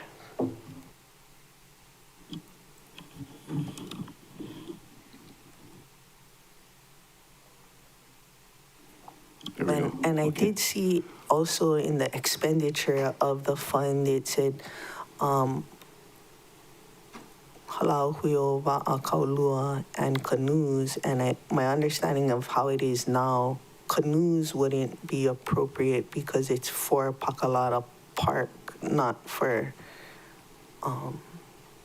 items, I guess. And so is that one of the things that's going to be changed by this legislation as well? Mahalo nui for the question. There's a series of questions within the question that you asked, and so we're going to try and see if we can go through them systematically. Currently, the 500 Front Street parking lot is not, it's used as a parking facility for our community and not generating any funds. The current bill that is the Lahaina Royal Complex Revolving Fund, which used to be the Moku'ula Revolving Fund, was at one point designated just for Moku'ula, Mokuhinia, prior to Royal Complex coming on to even consideration. And so now that the Royal Complex is in for consideration in this particular conversation, the monies would be dedicated for the entirety, which would include Moku'ula, Mokuhinia as well. And so when we look at the landscape of where that is, it's from Hau'ola all the way up to Moku'ula, Mokuhinia, which includes Kamehameha Third Complex, Pakala, Kamehameha Iki, Moku'ula, and Mokuhinia. And so that is the current area that we're looking at utilizing that particular revolving fund for. In regards to the parking situation, we did have a conversation with Department of Transportation, which they were very open to being able to help support the continuum of a revolving fund with their parking structures and facilities within the Royal Complex. And so it's roughly about 120 parking stalls that are within the Royal Complex that will be then allowing for that monies to be circulated back into the revolving fund, which would then be able to help all of the programmatic needs that are necessary for the Lahaina Royal Complex. In terms of, I'm not exactly sure the verbiage for canoes. I'm not sure what that verbiage is about, but I'll take a look on that. But also agree that it should be taken care of for the facility of the parks and the lands that are part of the Lahaina Royal Complex. And then just the part about community outreach. Yes, so we have our community Aina advocate, Kai Maderas, who's out there usually weekly, working with our community in terms of Na'ikane, in terms of the group, the Nakupuno Lahaina, also with our group Huiva Akaulua, as well as reaching out with Lahaina Restoration Foundation. And so he's continuously in the loop with that community weekly, if not daily. Thank you. Thank you very much. So, members, the Hawaiian cultural, let me get this closer. Hawaiian Cultural Restoration Revolving Fund, Chapter 3.38 Maui County Code. There's $1.1 million in there, and it specifically says funds must be used for the implementation of the management strategy and restoration of Moku'ula and Mokuhinia through community input and participation. Number 8, that's 1. Number 2 is a semi-annual report must be submitted to the council of the use of these funds, and up to $200,000 for Hui o Kaulua for restoration and maintenance of canoes and canoe sites. So that's what's in the bill now, which caused us to have this discussion, ask you to come forward. Director, thank you very much. So at this time, I'm going to ask Member Rollins Fernandez, then go to Cook, Wu, Hajan, Senensi, Batangan, Lee, Johnson. Member Rollins Fernandez. Madam Chair, I don't have any further questions on the purpose, and I guess, okay, I lied. So, and it's not for Department of OEV Resources, because we spoke about this last Thursday, and we were trying to understand why this fund was created in 2011. So my question is regarding the purpose of creating this fund, if anyone was able to find more information. I looked for a little bit and then I stopped. Okay. So I guess the department doesn't have that information. Yeah, I said not the department. Yeah. So I will tell you that in the years that I've been in council and from listening to testimony from the community, this fund was actually created, but I want to say Mayor James Kimo Apana, the 120 parking stalls that was in vibrant Lahaina at that time, he wanted those funds to go towards the use that's in the ordinance. So that's why the public parking stalls, which gave money to this fund, was created and was used for the restoration. No, there are two funds. That's what, Member Paulton, that was the discussion. There's that fund for the parking lot, and then there's a fund with the same name as our district funds. And so we had a discussion about why that existed and if it meant the same thing, and if the council members created that in 2011 so that those funds would revolve, not the parking lot fund. Okay. From what I know is that there used to be an organization called Friends of Moku'ula that was led by the late Akoni Akana. And then Right. And then Anti-Blossom. there was another leader before Anti-Blossom, and they would receive all the monies from the parking lot. And then I think it was Councilmember Guzman and Cochrane brought into question, I guess, the activities and what was happening with the funds. And then Friends of Moku'ula dissolved, and the money kept going into the fund from the parking. I think there was a month-to-month lease with Diamond Parking. And every year Parks and Rec tried to do like a study or something, and I don't think anything ever happened. But the two funds, one Hawaiian Cultural Restoration Revolving Fund was always named that. The other fund I think is called like Economic Development Cultural So the fund I'm talking about is Chapter 3.81, Economic Development and Cultural Programs Revolving Fund. Yeah. And that was the discussion that we had last week. Yeah. So I'm super clear on the parking lot fund. I understand the purpose of that, and I hear the timer, but everyone took up my time. So if anyone has that information, that would be great. And if not, I can like do my own research. But we had discussed that fund being zeroed out. And so if it's zeroed out, we discussed like, what's the purpose of it? Should it continue or should we just end it? But we didn't know the purpose of it. So we didn't want to do away with it when we don't know why it was created back in 2011. So that's the question about that 3.81 in our code. And if, again, does anyone have that information? If not, I can go and look for it myself and then figure out whether we should close it since it's all zeros. Budget Director, do you have any comments on it? Thank you, Chair.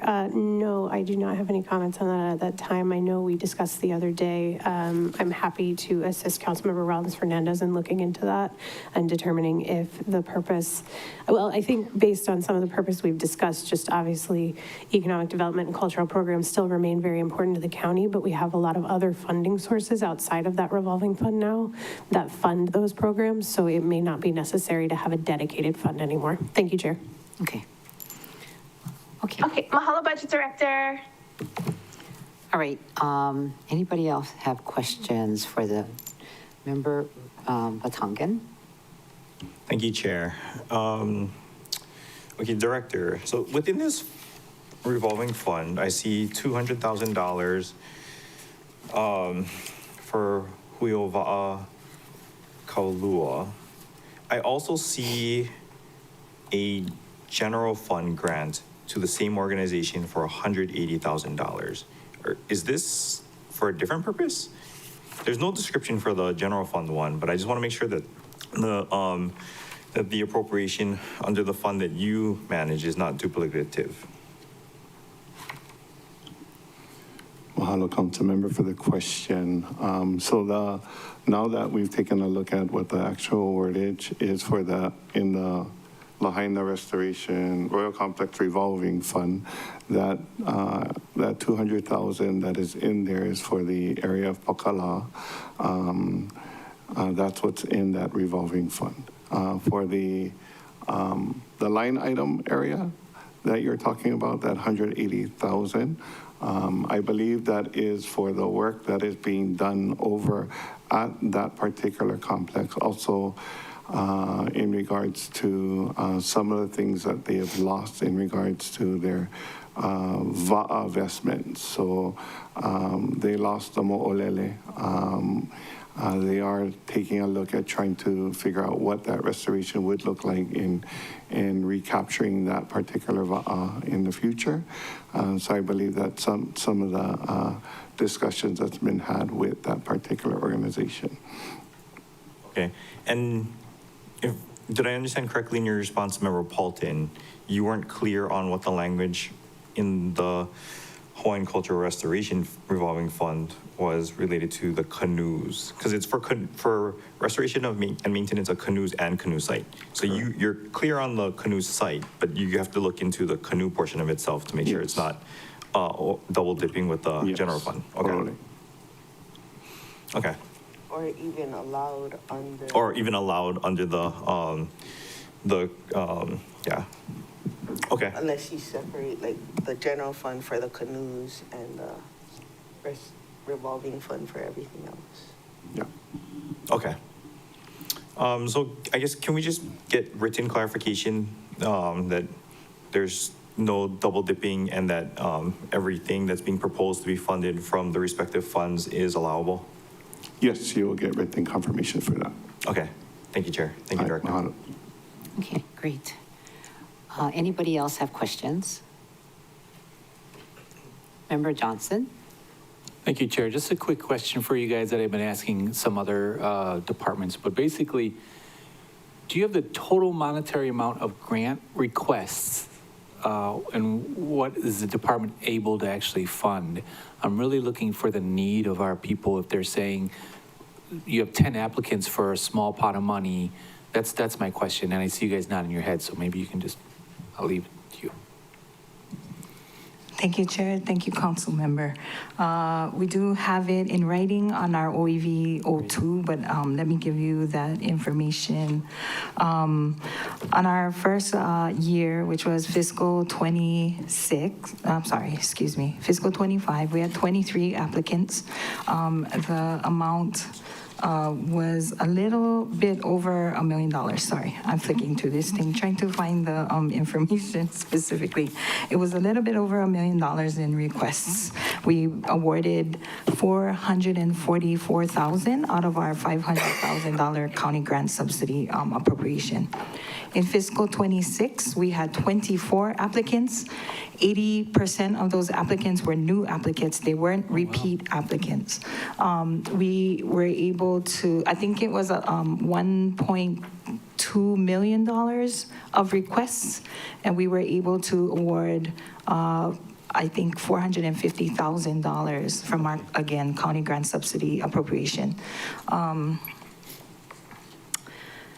Yeah, so thank Okay. you for allowing for that. I think we asked for an increase of 200,000 in this year's program, but Okay, so you asked for 200K more. Yeah. And is there a reason you didn't go up to around a 1 million because of capacity of staff, or is it just you felt that was, what was the reason, is my question? yes, mahalo for the question. I think for the most part, we're trying to also find grant funding that we can pass through to grant applicants. Those totals of 444 and 450,000 for the last 2 years came from the county grant subsidy. They didn't include what you folks provided via proviso, and it doesn't include grants that we found and that we are able to use to support natural culture resource restoration and preservation and all of the department's strategic goals. And so we have asked for some additional grant writers and to beef up our grant department so that we can continue to find funding to hopefully support these programs or pass through to our community. Why we didn't ask for $1 million? I think, I think we could ask for $1 million. Why you never asked for $1 million? I don't know. We're trying to be, fiscally responsible is what my director says. And also, we are getting a hold and a handle of how important all of the departments and all the different ways they serve the community. So we want to be fair and, Okay. be a part of the team. I understand that, we're overseeing a $1.6 billion budget. So for me, if there's a need, I would support it if the department thinks they can handle it and if they have enough grantees applying.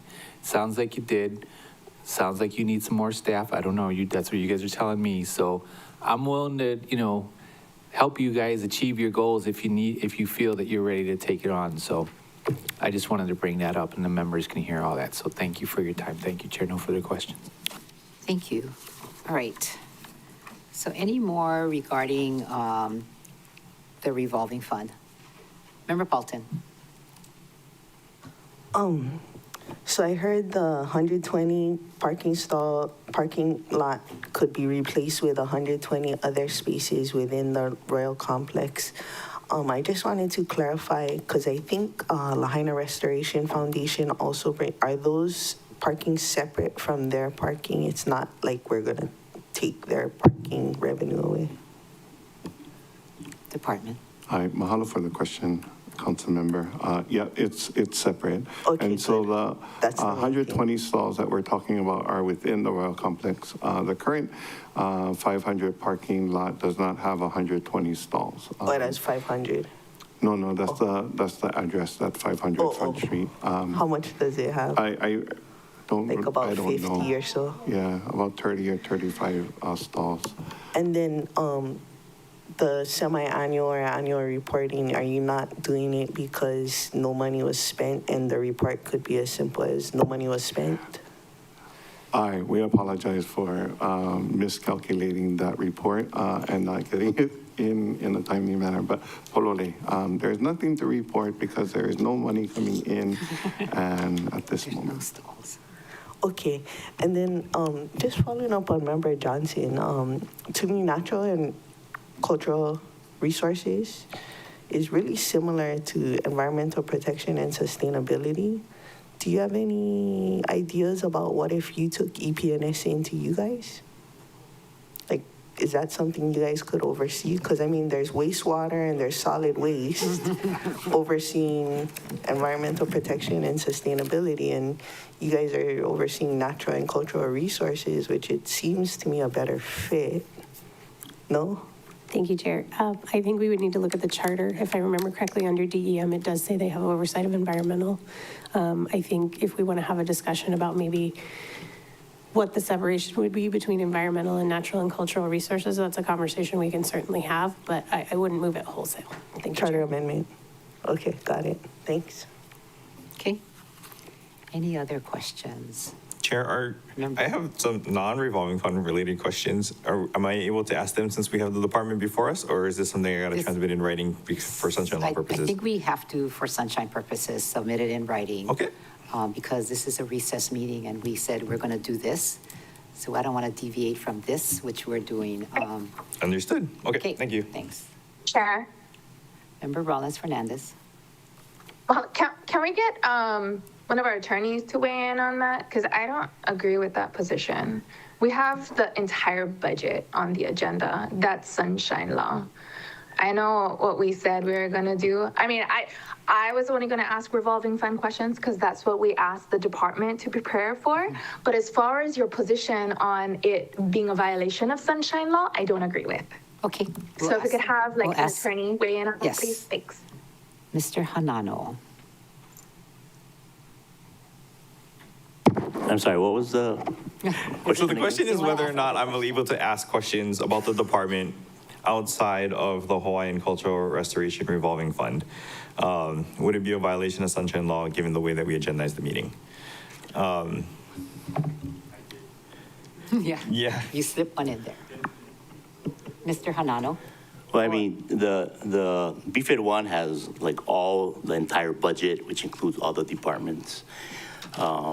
I know we're trying to stick to a schedule as far as what departments come on what days, but in general, I think, because BFED 1 covers everything, I think we should be okay. Thank you. Mahalo, Mr. Hanano, for weighing in on that question.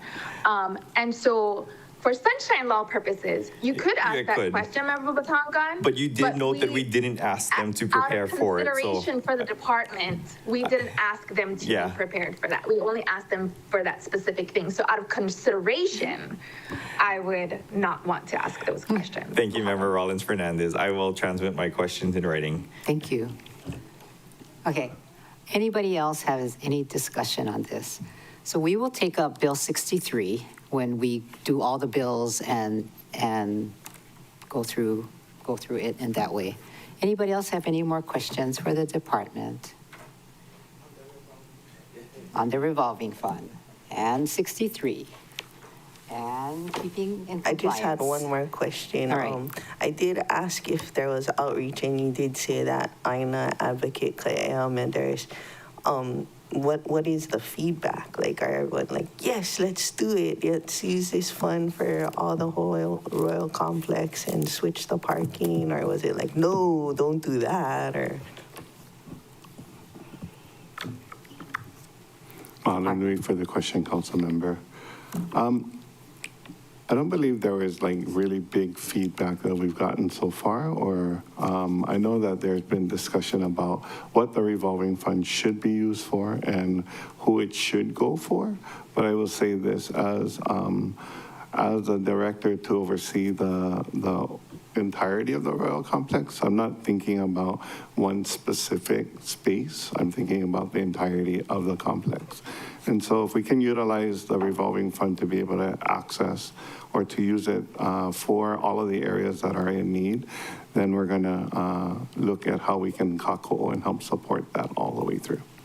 And I've heard from some of the folks your vision for the Royal Complex. Would the fund always be limited to just parking revenue, or like, I had heard there may be like vendors, authentic, and whatnot. Would, if they were to pay like rent or something, could that go into the fund as well, or could there be other revenue sources to continue?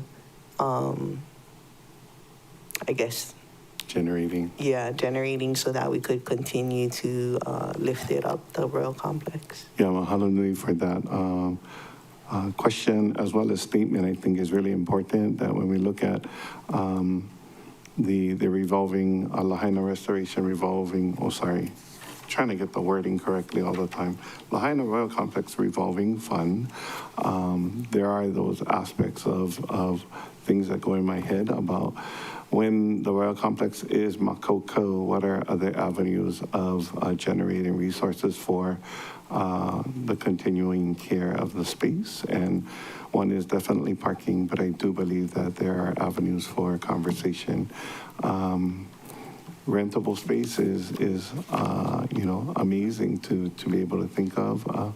Culturally appropriate designation of businesses that we look at for that space is also something very in high consideration right now as we are looking at just small planning steps forward. And then the fund, in terms of this is a little gray area, I guess, but the proposed security and whatnot would come out of the fund because their kuleana would be the entirety of the Royal Complex area. Mahalo, Councilwoman. Yes, that's correct. That the positions that we are asking for EP in that area, if we were to fund them through this fund, they would be responsible for the entirety of the Lahaina Royal Complex and not just Moku'ula, Loko, Mokuhinia, and Pakala. So we were hoping that the fund would match the work that's happening in the area. And I think also there would be opportunity at a later time. Our master planning process is slated to be completed next summer, 2027. And if council is open to it, maybe through committee, perhaps with Council Member Rollins Fernandez, we could give an update on the master planning.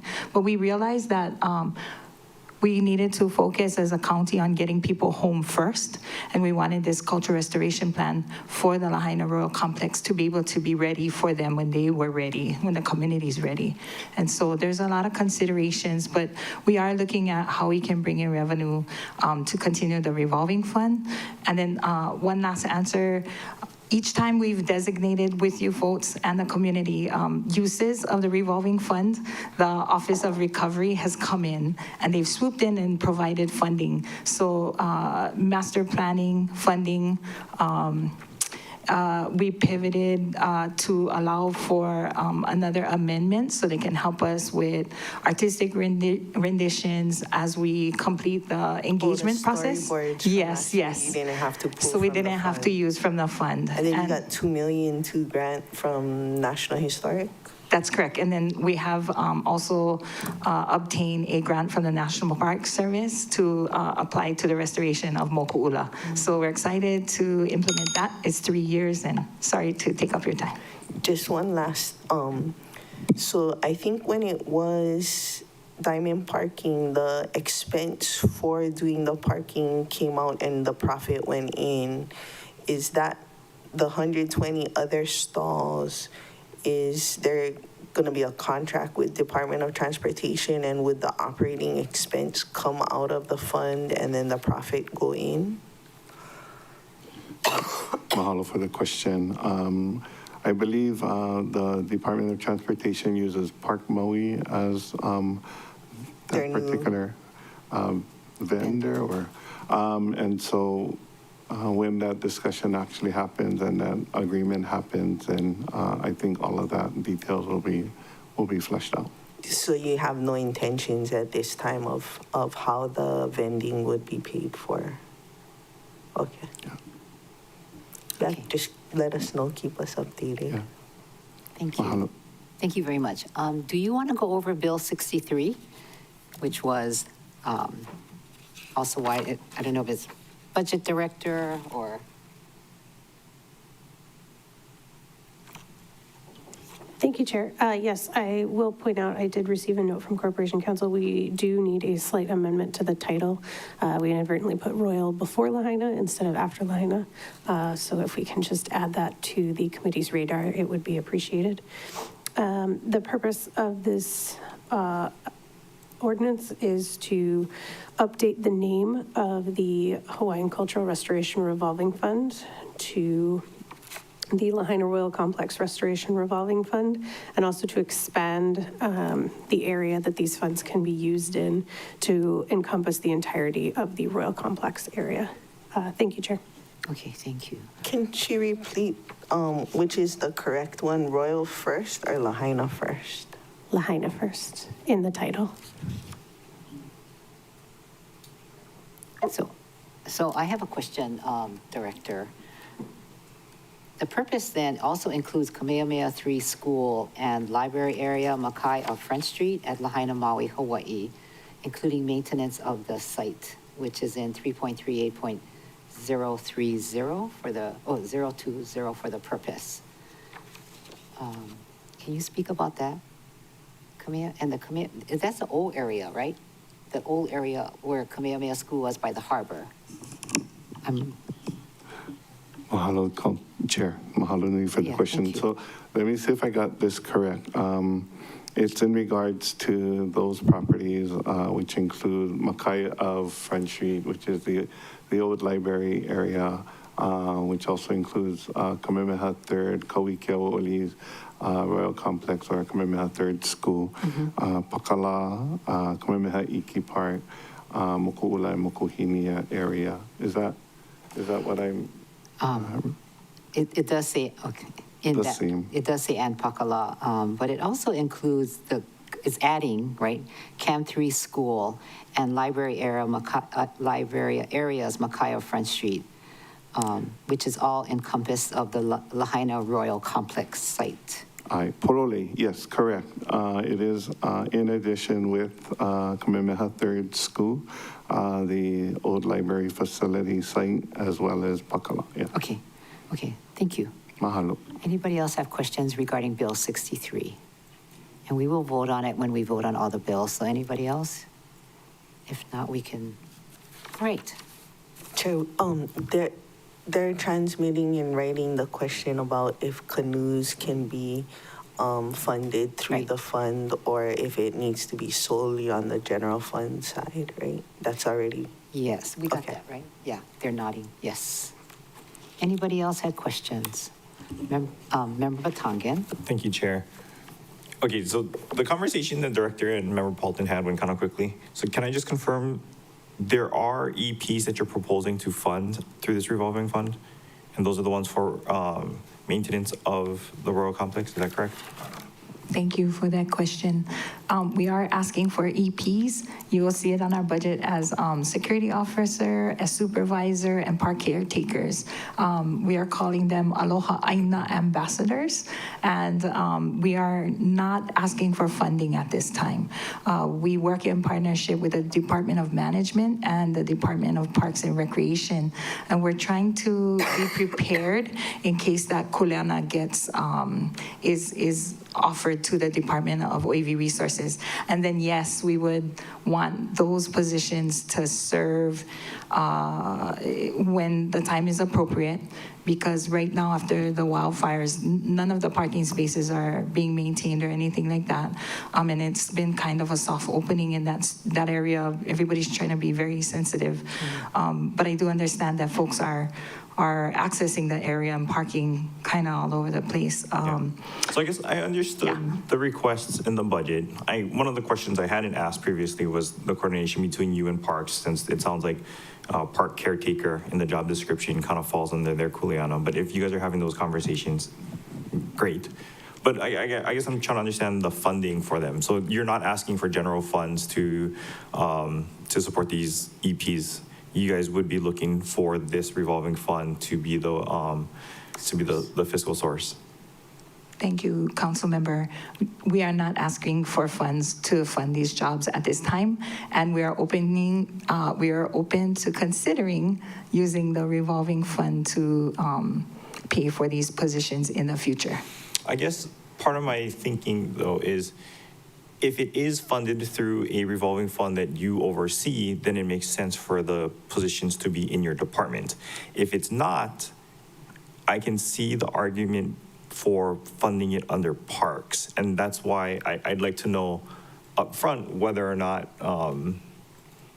your intent is to ask for the revolving fund to be the fiscal source. Is that budget director? Mahalo for the question. I will say this in a couple of different ways that I'm hearing your question. When we're looking for those EP positions within the Lahaina Royal Complex, it may not fall under the designation of what you would consider Parks and Rec. It would fall under the designation of Aina advocates that Malama Aina. And so that particular funding that we would request would probably come within the revolving fund to be able to continue that particular work. And management and the unions are on board with this plan? I think I would have to go ahead and ask Budget Director to weigh in on that. That would be part of the process of creating the currently unfunded positions, and another reason they're created unfunded, because that won't be a short process. Thank you, Chair. Thank you. Director. Tim? Just to speak to Member Batangan's point, pre-fire, that area was managed by parks, the tennis courts, Shigeshwakita tennis courts and whatnot. And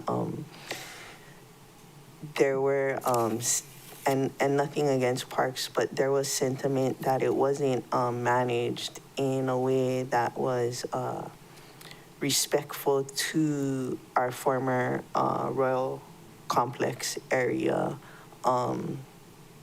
So for me, I would be supportive of the revolving fund, because it's not just any park lands, and it shouldn't be caretook in the same manner as any park lands. And we already saw what that looked like pre-fire, and it wasn't up to Royal Complex standards. It wasn't even up to Veteran Cemetery standards, which I don't know how you rank things, but I would say it's different. It's not Parks and Recreation. It's historical, cultural resources more so.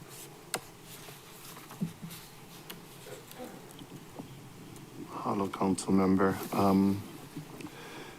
I would have to say and agree with you 100% that these lands are of historical, monumental significance. The way that these lands are looked at from the perspective of currently, we have an opportunity to basically go to phase 0 of removing and taking a really good kilo, or taking a really good moment to observe the land and have it be the ones to help guide us to what this monumental space could look like for generations to come. I will agree that if we take the Western construct of what monument and historical spaces look like, and going to places like across the continent to DC and what they consider monumental spaces and historic value, then places like Mokuhinia should have that highest of respect and highest of value and dedication to not only land conservation, but to the respect of our historical and cultural perspectives of that space moving forward. And that's really one of the mole, or one of the kumuhana, the main reasons why we are looking at this Lahaina Royal Complex, is to be able to enhance that particular story that allows for the elevation of our cultural excellence, our cultural heritage, and our history of our people. Thank you. Very good. Member Batangan? Thank you, Chair. I just want to say I also support putting the Aina ambassadors in your department. I understand the gravity. I understand the significance. I keep saying my family's traditionally from Lahaina. We have ancestors in Waine'e, so part of our reunions often involve going to clean grave over there, and I want the site to be taken care of to its the level of reverence that it deserves. I just want to make sure that through my questioning, I'm conveying that we're doing everything correctly on the back end as well. I don't want it to come across as if I'm opposed to you taking on this, Kuleana, because I do think that it would lead to the most appropriate care for this sacred site. Thank you. Oh, wonderful. Okay, anybody else? Okay, no. See none. All right, members. So thank you very much, Department, for coming in to talk to us on this particular items. And we look forward to the amendment to the bill. Are you sending that amendment, Budget Director? Thank you, Chair. Yes, I'm putting together a list of requested amendments that I'll discuss with you and the BFED staff the appropriate way to transmit that. Okay. Thank you, Chair. Very good. All right. Very good. Thank you very much, everybody. So we will be in Molokai for the 6 o'clock residency area meetings. Members, I've been asked to remind you to check on your flights with Mokulele because we're seeing some delays according to staff. So we want to make sure that, you're there and we all go appropriately at what time. Is there anything else we need to talk about for that? No, that's it. Chair. Yes, Member Rollins Fernandez. Mahalo, Chair. Related to flights to Molokai, make sure you take snacks with you in case you are delayed, which Chair Sugimura already said that staff checked on. Make sure you have drinks. You can take it on the plane. There's no TSA. But, we want, there isn't anywhere to get food. So just make sure you have sustenance. And I look forward to greeting everyone when you arrive. Yes. I hope your shop at the Kanakakai airport is open. I love to shop in that little shop in the corner across the check-in areas is my preference. Members, so see you all in Kanakakai or Metropolitan Community Center for the 6 o'clock meeting and pray that weather stays sunny as the clouds have been lifted. All right, so this item is now deferred. Chair. Yes. Real quick. I mean, when you're at the Maui airport waiting to fly to Molokai, and I'm happy for you when you're at the Molokai airport to support our shop there. Yes. But on Maui, there is no shop. So at the commuter airport terminal at Maui to have snacks. Okay, mahalo. We'll be ready. All right, members, thank you very much, Department. Thank you very much for Budget Director for being with us. Appreciate you adjusting your schedules. So this meeting is now adjourned and this item is now deferred.